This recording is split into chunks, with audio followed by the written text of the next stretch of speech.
this is a biological failure.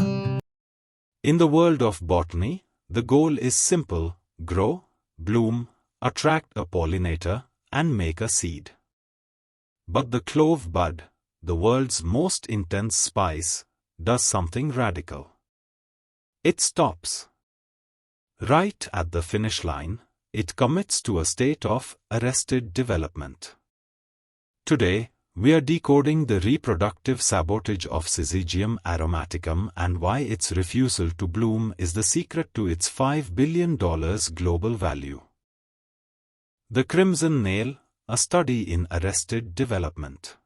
To a botanist, a clove is a thwarted flower. We call it the crimson nail because of its shape, the long hypanthium, the stalk, topped by 4 unopened sepals.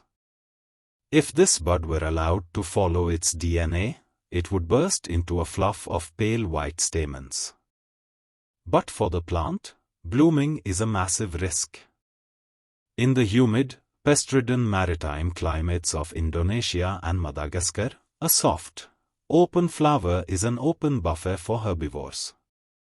So, the clove tree makes a calculated choice: total reproductive shutdown.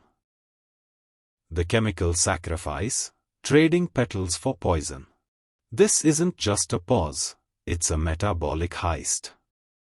The tree diverts every ounce of glucose and nitrogen away from petal expansion and pumps it into volatile oil synthesis.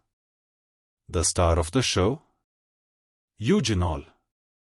Full bloom requires massive energy, attracts pollinators, but leaves the plant tissue soft and edible. The bud costs less energy to maintain and is packed with eugenol, a chemical defense so potent it's essentially toxic to most insects.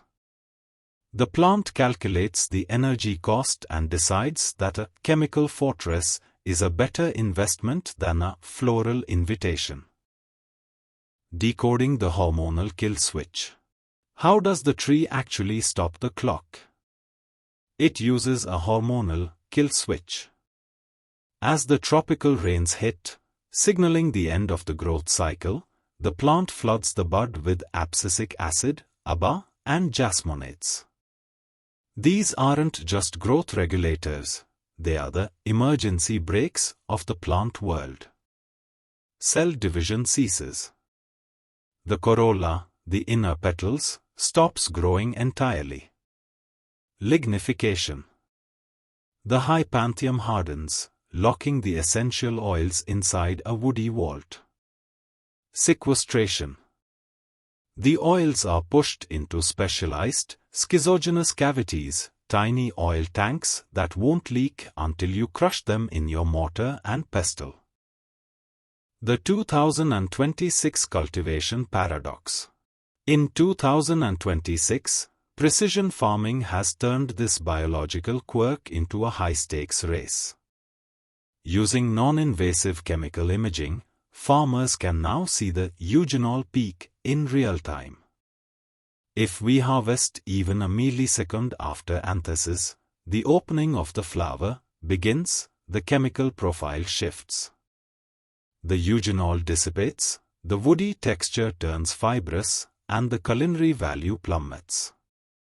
We are literally harvesting failure at its most profitable moment.